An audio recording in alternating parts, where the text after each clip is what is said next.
ಮತ್ತೊಮ್ಮೆ ನನ್ನ YouTube channel ಸ್ವಾಗತ. ನೀವು ಇಲ್ಲಿ ಕಾಣ್ತಿದ್ರೆ ಏನು ಮಡ್ ರೋಡ್ ಇದು. ಈ ಮಡ್ ರೋಡ್ ಡಾಂಬರ್ ರೋಡಿಂದ ಒಂದು ಜಸ್ಟ್ 400 ಮೀಟ್ರ್ ಇದೆ. ಈ 400 ಮೀಟ್ರಿಗೆ ಹೊಂದ್ಕೊಂಡಿರ್ತಕ್ಕಂಥ ಲ್ಯಾಂಡು ನೋಡಿ, ಇಲ್ಲೇನು ಕಾಣ್ತಾ ಇದೆಯೋ ಈಸ್ಟ್ ಫೇಸಿಂಗ್ ಹೊಂದಿರತಕ್ಕಂಥ ಲ್ಯಾಂಡ್ ಇದು. 20 ಗುಂಟೆ ಸೇಲ್ಗಿದೆ. ಇದು ಮೈಸೂರು ಶ್ರೀರಾಮ್ಪುರ ರಿಂಗ್ ರೋಡ್ ಏನಿದೆಯೋ ಅಲ್ಲ ಜಸ್ಟ್ 16 ಕಿಲೋಮೀಟ್ರ್ ಆಗುತ್ತೆ ಈ ಲ್ಯಾಂಡ್ಗೆ.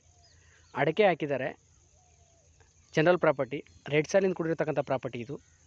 ಪರ್ಚೇಸಿಂಗ್ ಪ್ರಾಪರ್ಟಿನೂ ಕೂಡ ಹೌದು. ನೋಡಿ ಇಲ್ಲಿ ಅಡಕೆ ಏನು ಕಾಣ್ತಾ ಇದು 1 ಎಕರೆ 3 ಗುಂಟೆ ಇದೆ. ಅದರಲ್ಲಿ 20 ಗುಂಟೆ ಕೊಡ್ತಾರೆ, ಈ ಮನೆಯೂ ಸೇರಿಸಿ. ಏನು ನಾನು ಗೇಟ್ ತೋರಿಸ್ದೆ, ಗೇಟು ಮತ್ತು ಈ ಮನೆ ಹೊಂದ್ಕೊಂಡಂಗೆ 20 ಗುಂಟೆನ ಮಾರಾಟಕ್ಕೆ ಇಟ್ಟಿದ್ದಾರೆ. ಇದರ ರೈಟು ಮತ್ತು ಇತರ ವಿಷಯಕ್ಕೆ ಸಂಬಂಧಪಟ್ಟಂಗೆ ಮೇಲೆ ಡಿಸ್ಪ್ಲೇ ಆಗ್ತಕ್ಕಂಥ ನಂಬರ್ಗೆ ಕಾಲ್ ಮಾಡೋದ್ರ ಮುಖಾಂತರ ನಿಮಗೆ ಇದರ ವಿಷಯನ ಪೂರ್ತಿ ಪ್ರಮಾಣ ತಿಳ್ಕೊಬೋದು. ಲೀಗಲಿ ಬೇಕಾದಂಥ ಎಲ್ಲ ಡಾಕ್ಯುಮೆಂಟ್ಸ್ಗಳನ್ನು ಕೂಡ ನಮ್ಮ ಯೂಟ್ಯೂಬ್ ಚಾನಲ್ ಕಡೆಯಿಂದ ಕೊಡುವಂಥ ಕೆಲಸವನ್ನು ಮಾಡ್ತಾ ಹೋಗ್ತೀವಿ. ಸೊ ಹೆಚ್ಚಿನ ವೀಡಿಯೋಕ್ಕೋಸ್ಕರ, ಹೆಚ್ಚಿನ ವಿಷಯಕ್ಕೋಸ್ಕರ ನನ್ನ ಯೂಟ್ಯೂಬ್ನ ಇತರ ಚಾನಲ್ಗಳನ್ನ ಅಥವಾ ಈ ಥರ ವೀಡಿಯೋಗಳು ನೋಡೋದ್ರ ಮುಖಾಂತರ ತಿಳ್ಕೊಬೋದು. Thank you for watching my videos. Always support me. ಇಲ್ಲೇನು ಕಾಣ್ತಿದೆಯಾ ಈ ಲ್ಯಾಂಡಿಗೆ ಸಂಬಂಧಪಟ್ಟ